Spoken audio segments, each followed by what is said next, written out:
ನಾನು ಊರಿಗೆ ಹೋಗ್ತಾ ಇದ್ದೀನಿ. ನಮ್ಮ ಮನೆಯ ಊರು ಕರ್ಕೊಂಡು ಹೋಗ್ತಾ ಇದ್ದಾರೆ ನಮ್ಮನ್ನು ಇವತ್ತು. 8 ದಿವಸ ಆಯಿತು ನಾನು ಬಂದು. ನನ್ನ ಮಗಳು ಸ್ಮೂತಿ ಮಾಡಿಕೊಟ್ಟಿದ್ದಾರೆ. ನಾನು ಇವತ್ತು ಊರಿಗೆ ಹೋಗ್ತಾ ಇದ್ದೀನಿ. ಅವರು ಕಾಫಿ ಕುಡಿತಾ ಇದ್ದಾರೆ. ಇವನು ಐಸ್ ಕ್ರೀಮ್ ತಿಂದುಬಿಟ್ಟು ಒದ್ಲಾಡ್ತಾ ಇದ್ದಾನೆ. ಈ ಹಾವು ಒದ್ಲಾಡುತ್ತಲ್ಲ ಹಂಗೆ. ಅಲ್ಲೇನೋ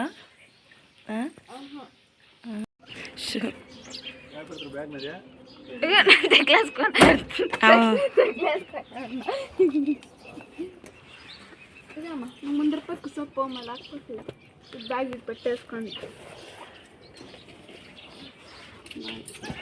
ಬಾಯ್ ಫ್ರೆಂಡ್ಸ್, ನಾನು ಊರಿಗೆ ಹೋಗ್ತಾ ಇದ್ದೀನಿ.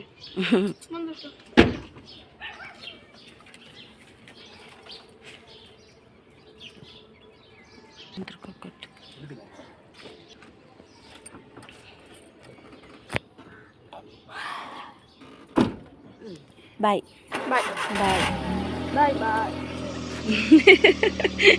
ಬಾಯ್ ಬಾಯ್ ಬಾಯ್ ಬಾಯ್.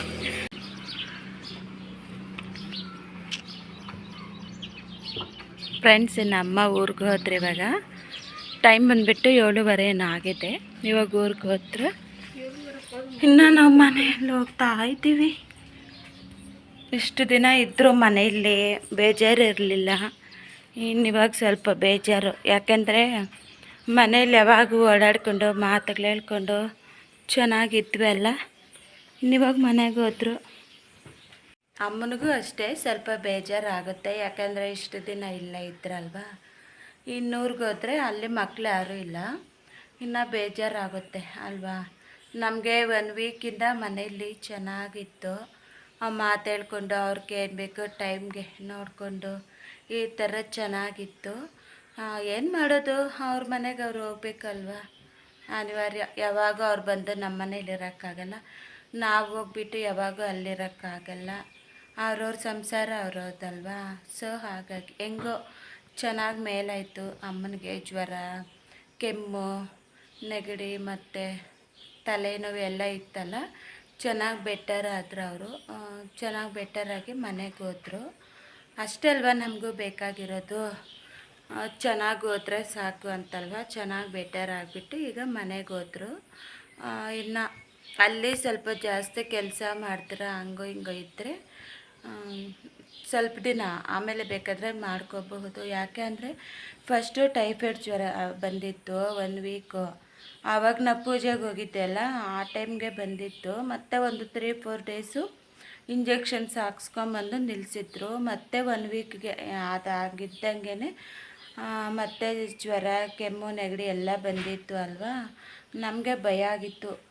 ಯಾಕೆಂದರೆ ಅದು ತಲೆಗೆ ಹತ್ತಿದ್ರೆ ಭಯ ಅಲ್ವಾ. ಜ್ವರ ಎಲ್ಲನ ತಲೆಗೆ ಹೋದರೆ ಹತ್ಬಿಟ್ರೆ ಏನು ಮಾಡೋದು, ಮತ್ತು ಕಂಟ್ರೋಲ್ ಮಾಡೋಕ್ಕೆ ಕಷ್ಟ ಅಲ್ವಾ. ಕಂಟ್ರೋಲ್ ಮಾಡೋಕ್ಕೆ ಕಷ್ಟ ಅಲ್ವಾ ತಲೆಗೆ ಹತ್ತಿದ್ರೆ ಜ್ವರ. ಹಾಗಾಗಿ ನಾವು ಬೇಗ ನೈಟ್ ಟೈಮೇ ಹೋಗಿಬಿಟ್ಟು ಕರ್ಕೊಂಡೋಗಿ ಹಾಸ್ಪಿಟ್ಲಲ್ಲಿ ಅಡ್ಮಿಟ್ ಮಾಡಿದ್ವಿ. ಅಲ್ಲೂ 3 ದಿನ ಇದ್ವಿ. ಮತ್ತು ಮನೆಗೆ ಕರ್ಕೊಂಬಂದ್ವಿ. ಇಲ್ಲೊಂದು ವೀಕ್ ಇದ್ದರು. ಹೋಗ್ಲಿ ಬಿಡ್ರಿ, ಹೆಂಗೋ ಚೆನ್ನಾಗಿ ಆದರೂ ಅಲ್ವ, ನಮಗೂ ಅಷ್ಟೇ ಬೇಕಾಗಿರೋದು. ಇನ್ನು ಜ್ವರ ಏನು ಬರಬಾರ್ದು, ಅವ್ರ ಆರೋಗ್ಯ ಅವ್ರಿಗೆ ಚೆನ್ನಾಗಿದ್ದರೆ ಸಾಕು ಅಲ್ವಾ. ಇನ್ನು ಹೋಗಿ ಜಾಸ್ತಿ ಕೆಲಸ ಮಾಡೋದು ಈ ಥರ ಮಾಡ್ತಾಯಿದ್ರೆ ಅದೇ ನಾವು ಮೈಗೆ ಯಾವಾಗ ಜಾಸ್ತಿ ಕೆಲಸ ಕೊಡ್ತೀವೋ ನಮ್ಮ ಬಾಡಿಗೆ, ಆವಾಗ ಏನಾಗುತ್ತೆ, ಬಾಡಿ ಸ್ವಲ್ಪ ಸ್ಟ್ರೈನ್ ಆಗಿಬಿಟ್ಟು ಆವಾಗೆಲ್ಲ ಜ್ವರ ಬರೋದು. ಹೇಳಿದ್ದೀರಿ ಏನೋ ಕೆಲಸ ಮಾಡಬೇಡಮ್ಮ, ಸ್ವಲ್ಪ ದಿನ ಆಮೇಲೆ ಮಾಡ್ಕೊ ಅಂತ. ಇನ್ನು ಸುಸ್ತಿರುತ್ತೆ ಅಲ್ವಾ. ಸೊ ಹಾಗಾಗಿ ಇಲ್ಲಿ ಇದ್ರಲ್ಲ ಬೆಟರಾಗಿ ಇದ್ದರು. ಓಕೆನಾ. ಇನ್ನೆಲ್ಲ ಕೆಲಸ ಮಾಡ್ಕೋಬೇಕು. ಅಮ್ಮ ಮನೆಗೆ ಹೋದ್ರಲ್ಲ, ಸರಿ, ಏನು ಮಾಡೋದು, ಸ್ವಲ್ಪ ಬೇಜಾರಷ್ಟೇ, ಇನ್ನೇನಿಲ್ಲ. ಓಕೆನಾ, ಮತ್ತೆ ಕಂಟಿನ್ಯೂ ಮಾಡ್ತೀನಿ. ಫ್ರೆಂಡ್ಸ್, ಫಸ್ಟ್ ಟೈಮ್ ನಾನು ಐಸ್ ಕ್ರೀಮ್ ಮಾಡ್ತಾಯಿದ್ದೀನಿ. ಐಸ್ ಕ್ರೀಮ್ ಮೋಲ್ಡ್ಸ್ ತಂದಿದ್ದೀನಿ. ಸೊ ನಾನು ನೆನ್ನೆ ಡಿಮಾರ್ಟ್ಗೆ ಹೋಗಿದ್ದೆ ಅಲ್ವಾ, ಡಿಮಾರ್ಟಲ್ಲಿ ಐಸ್ ಕ್ರೀಮ್ ಮೋಲ್ಡ್ಸ್ ಇತ್ತು, ತಂದಿದ್ದೀನಿ. ಇವಾಗ ಇದು ಸ್ವಲ್ಪ ಬಿಸಿ ಇದೆ, ಸ್ವಲ್ಪ ತಣ್ಣಗಾಗಲಿ, ಆಮೇಲೆ ಐಸ್ ಕ್ರೀಮ್ ಮೋಲ್ಡಲ್ಲಿ ಹಾಕ್ಬಿಟ್ರೆ ಕುಲ್ಫಿ ಥರ, ಅಂದರೆ ನಮ್ಗೆ ಆವಾಗ ಬರ್ತಿತ್ತಲ್ವ ಈ ಥರ ಶಾವಿಗೆ ಹಾಕ್ಬಿಟ್ಟು ವೈಟ್ ಕಲರ್ದು ಬರ್ತಿತ್ತಲ್ವ, ಆ ಥರ ನಾನು ಟ್ರೈ ಮಾಡಿದ್ದೀನಿ, ಫಸ್ಟ್ ಟೈಮ್ ಮಾಡಿರೋದು. ನೋಡೋಣ ಟೇಸ್ಟ್ ಎಲ್ಲ ಯಾವ ರೀತಿ ಇದೆ ಏನು ಅಂತ ನನಗೂ ಗೊತ್ತಿಲ್ಲ. ಮತ್ತು ಇದನ್ನೆಲ್ಲ ಐಸ್ ಕ್ರೀಮ್ ಹೋಳ್ಗೆ ಹಾಕ್ಬಿಟ್ಟು ಇದು ಮುಚ್ಚಳೆಲ್ಲ ಹಾಕ್ಬಿಟ್ಟು ಡೀಪ್ ಫ್ರಿಜ್ಜಲ್ಲಿ ಇಟ್ಬಿಡ್ತೀನಿ. ಮತ್ತು ನೈಟೆಲ್ಲ ಆಗುತ್ತಲ್ಲ, ಬೆಳಗ್ಗೆಗೆ ತೆಗೆದು ಮತ್ತೆ ನೋಡ್ತೀನಿ ಇದನ್ನು ಯಾವ ರೀತಿ ಆಗಿದೆ ಏನು ಅಂತ. ಓಕೆನಾ? ನೋಡಿ ಫ್ರೆಂಡ್ಸ್, ಇವಾಗ ಎಲ್ಲ ಇದಕ್ಕೆ ಹಾಕಿದ್ದೀನಿ. ಈಗ ಮುಚ್ಚಳ ಅದು ಕ್ಯಾಪ್ಸ್ ಇದೆಯಲ್ಲ, ಇದೆಲ್ಲ ಹಾಕ್ಬಿಡ್ತೀನಿ ಒಂದೊಂದಕ್ಕೆ. ಇದನ್ನೆಲ್ಲ ಈಗ ಎತ್ಕೊಂಡೋಗಿ ಡೀಪ್ ಫ್ರಿಜ್ಜಲ್ಲಿ ಇಟ್ಬಿಡ್ತೀನಿ. ಮಾರ್ನಿಂಗ್ ಅಷ್ಟರಲ್ಲಿ ನೀಟಾಗಿ ರೆಡಿ ಆಗಿರುತ್ತೆ. ಮತ್ತೆ ತೋರಿಸ್ತೀನಿ ಯಾವ ರೀತಿ ಆಗಿದೆ ಏನು ಅಂತ. ಫಸ್ಟ್ ಟೈಮ್ ಮಾಡ್ತಾಯಿದ್ದೀನಿ, ನೋಡಬೇಕು ಯಾವ ರೀತಿ ಬರುತ್ತೆ ಅಂತ, ನನಗೂ ಗೊತ್ತಿಲ್ಲ. ಓಕೆನಾ? ಇವಾಗ ಇದನ್ನು ಎತ್ಕೊಂಡು ಹೋಗ್ಬಿಟ್ಟು ಡೀಪ್ ಫ್ರಿಜ್ಜಲ್ಲಿ ಇಟ್ಬಿಟ್ಟು ಬರ್ತೀನಿ. ಓಕೆನಾ? ಬನ್ನಿ ಹೋಗೋಣ.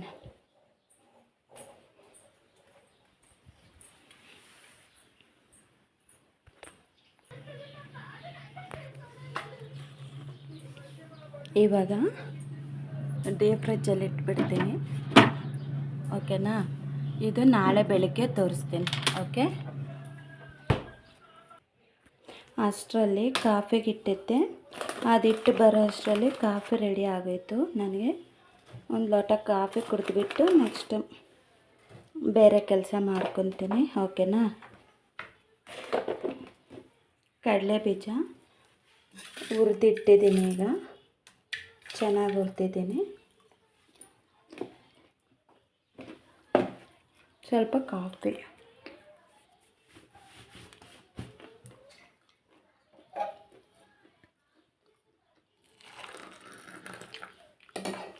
ನನಗೆ ಸಂಜೆ ಟೈಮು ಸ್ವಲ್ಪ ಕಾಫಿ ಕುಡಿಬೇಕು ಅನಿಸುತ್ತೆ.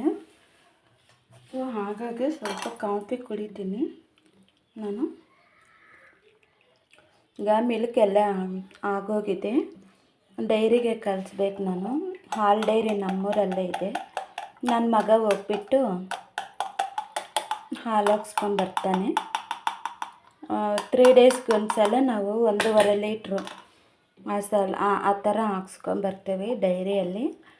ಮಜ್ಜಿಗೆ ಮಾಡ್ತೀನಿ, ಅದೇ ಮೊಸರು ಮಾಡ್ತೀನಿ, ಸ್ವಲ್ಪ ಕಾಫಿ ಕುಡಿತೀವಿ. ಕಾಫಿ ಏನೋ ಜಾಸ್ತಿ ಕುಡಿಯಲ್ಲ ನಾವು, ಸ್ವಲ್ಪನೇ ಕುಡಿಯೋದು. ಸೊ ಹಾಗಾಗಿ ಮಿಲ್ಕ್ ಕಳಿಸ್ಬೇಕು. ಇವಾಗ ಸ್ವಲ್ಪ ಕಾಫಿ ಕುಡಿದ್ಬಿಟ್ಟು ಬರ್ತೀನಿ. ಓಕೆನಾ?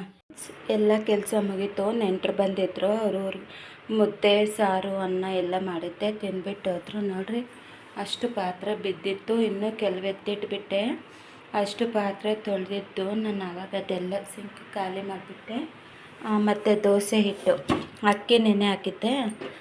ಬೆಳಗ್ಗೆ ಇಡ್ಲಿ ಮಾಡೋಣ ಅಂದ್ಬಿಟ್ಟು ಇಡ್ಲಿ ಚಟ್ನಿ ಮಾಡ್ತೀನಿ. ಬೆಳಗ್ಗೆಗೆ ಇದೆಲ್ಲ ರೆಡಿ ಮಾಡಿದ್ದೀನಿ. ಇನ್ನು ರೈಸ್ ಇಷ್ಟೊಂದಿದೆ, ಹೋಗಲಿ ಬಿಡು, ಡಾಗ್ಸ್ ಇದೆಯಲ್ಲ ಅವು ತಿಂತವೆ. ಮತ್ತು ನೋಡಿರಿ, ಸಾಂಬಾರಿದೆ. ಸಾಂಬಾರು ಫ್ರಿಜ್ಜಲ್ಲಿ ಇಟ್ಬಿಡ್ತೀನಿ, ಇಡ್ಲಿಗೂ ಆಗುತ್ತೆ ಮತ್ತು ಡಾಗ್ಸ್ ಇದೆಯಲ್ಲ ಅದಕ್ಕೂ ಆಗುತ್ತೆ ತಿನ್ನೋದಕ್ಕೆ. ಇಷ್ಟು ಫ್ರೆಂಡ್ಸ್ ಬ್ಲಾಗ್ ಇವತ್ತು. ನೋಡಿರಿ, ಇನ್ನು ಬೆಳಗ್ಗೆಗೆ ಐಸ್ ಕ್ರೀಮ್ ಮಾಡಿದ್ದೀನಿ, ಅದು ತೋರಿಸ್ತೀನಿ ನಾನು. ಯಾಕಂದರೆ ಅದು ಗಟ್ಟಿ ಆಗಬೇಕಲ್ಲ, ಅದು ಐಸ್ ಕ್ರೀಮ್ ಥರ. ಹಾಗಾಗಿ ನಾನು ಅದನ್ನು ಫ್ರಿಜ್ಜಲ್ಲಿ ಇಟ್ಟಿದ್ದೀನಿ. ಬೆಳಗ್ಗೆ ಅದು ತೋರಿಸ್ತೀನಿ ಯಾವ ರೀತಿ ಬಂದಿದೆ ಏನು ಅಂತ. ಓಕೆನಾ? ಈ ಬ್ಲಾಗ್ ನಿಮ್ಗೆ ಇಷ್ಟ ಆಗಿದ್ದರೆ ಪ್ಲೀಸ್ ಲೈಕ್ ಮಾಡಿ, ಶೇರ್ ಮಾಡಿ, ಕಮೆಂಟ್ ಮಾಡಿ, ಸಬ್ಸ್ಕ್ರೈಬ್ ಮಾಡಿ. ಬಾಯ್ ಫ್ರೆಂಡ್ಸ್, ಗುಡ್ ನೈಟ್, ಬಾಯ್.